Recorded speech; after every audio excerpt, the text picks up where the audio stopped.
All right, Zakishi out for job 32220. The original job number is 32450 for this top lift done by Chad Blau's crew on the 21st and 22nd. We originally came out here and did a base lift, then they did some shoulder widening, some handwork on the 21st with the grind, and then mating into the ATB base lift we did, and top course in the grind on the 22nd. So starting down here at the bottom, great tie-in to the sidewalk, nice and smooth. Good curb and gutter transition there. Redtail still has to backfill. Wasn't part of what we were doing, but some of the stuff we raked back looks really nice. We did a shoulder widening all the way up, which looks pretty good. Honestly, the whole job looks pretty good. There are a couple of little issues I can tell that we had that can stick out if you're looking closely, but overall, rolling through, it's pretty good. There's one transition. It's a little bumpy. We gotta smooth that out a little bit moving forward.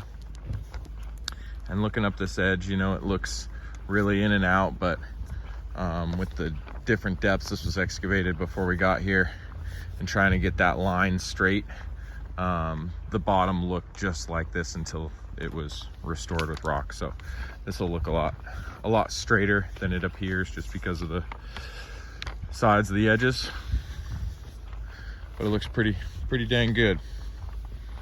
Water flowing away, good transition on the inside, good tar.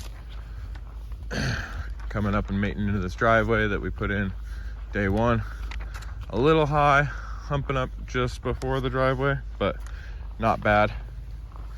I probably would have thrown a little tar on our tie-in on either side. It'll be fine, but just to not let water get underneath it. Good transition from the box. Trying to keep our slope with a box that's set level, not set to the slope grade. Now coming up here, we set down on top. I can tell we didn't scrape the asphalt off of the top of the base lift. So you can see a little bit sitting up on top there. So we need to really make sure when we're raking these transitions, we find our edges. And it looks like we probably had some issues trying to use the paver and crawl over this box. And we had to throw some mix back. And it's pretty noticeable, especially as it catches pine needles there.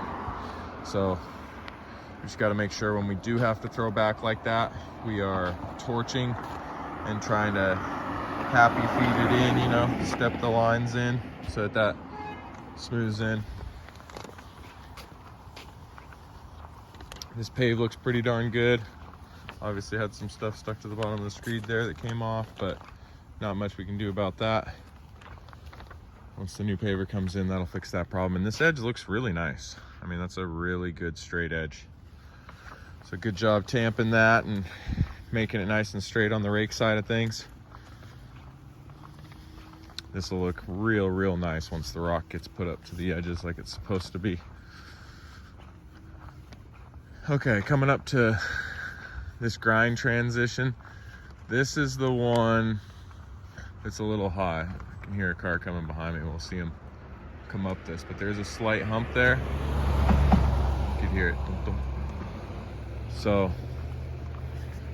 where our grind came into the existing, there's just a slight hump right on the edge. So just remember when raking, and you got that grinder transition, to just keep it super low. And our plate whacker guy has to tell that we're high, and we gotta try and fix that. This side, much better, much smoother, but you can see just the little hump up on this first pass versus this second. Besides that though, the rest of that road really smooth, and the downside transition wasn't bad.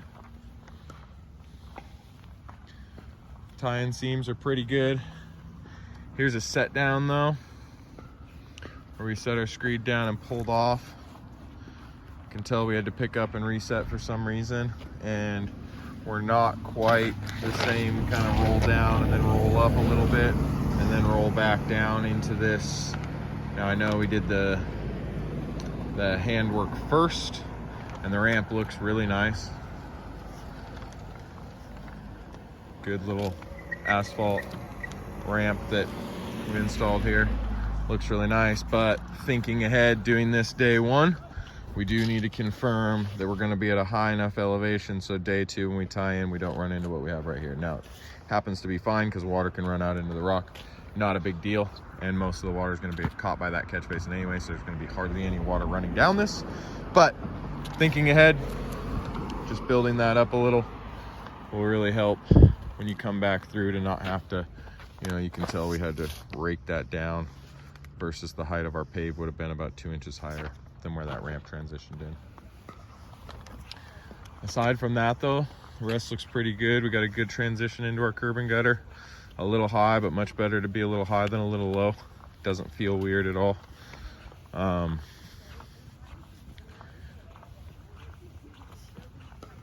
we got the same issue up here. Good coverage on the valves, tying into those.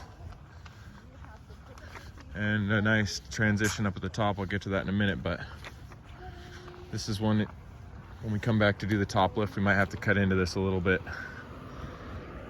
It looks as though right here we have a little bit of a valley that might not transition into that sewer and get all the way out where the water needs to go. So I think it's going to run down and get into the curb and gutter and still be fine. But just got to really think ahead of when we're ending a phase, how that's going to tie into the next phase and make sure we're setting ourselves up just like what happened down below.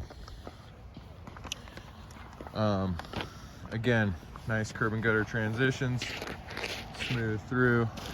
It walks across really nice. And that's the ATB lift we already did. Looks like we do have some tack boot prints, so let's be careful walking through, and that could have been somebody else, but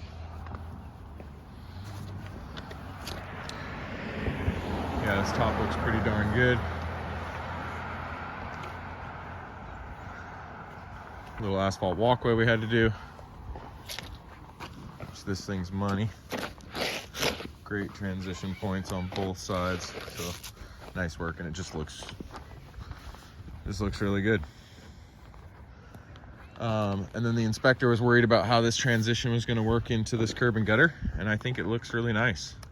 So a nice job with that, tying into the drain and the curb and gutter and not making it too crazy of a drop down, but also not having it held up high and then screaming down at the end. So all in all, like I said, it rides nice and it looks really nice. So a couple little things we got to work on. I think biggest thing is just thinking about that next phase of transition.